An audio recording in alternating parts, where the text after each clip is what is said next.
લીંબડી ખાતે જિલ્લા કક્ષાનો 75મા વર્ષના પ્રજાસત્તાક દિનનો કાર્યક્રમ કેબિનેટ મંત્રી શ્રી ભાનુબેન બાબરિયાના અધ્યક્ષ સ્થાને યોજવામાં આવ્યો હતો। સુરેન્દ્રનગર જિલ્લાનો 75મો પ્રજાસત્તાક પર્વની ઉજવણી આજે લીંબડી ખાતે ગુજરાત સરકારના કેબિનેટ મંત્રી માનનીય શ્રી ભાનુબેન બાબરિયાની અધ્યક્ષતામાં ઉજવવામાં આવ્યો।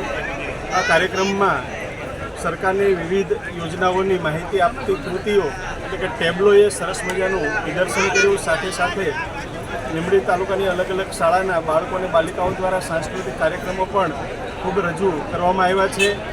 આ 75મા પ્રજાસત્તાક પર્વે સમગ્ર દેશ જ્યારે એક દેશભક્તિના રંગે રંગાયો હોય, 75મા પ્રજાસત્તાક ભક્તિના રંગે રંગાયો હોય ત્યારે ઉજવણી સમારોહમાં ઉપસ્થિત સૌનો આભાર। નાગરિકોને હું 75મા પ્રજાસત્તાક પર્વની હૃદયપૂર્વકની શુભકામનાઓ પાઠવું છું।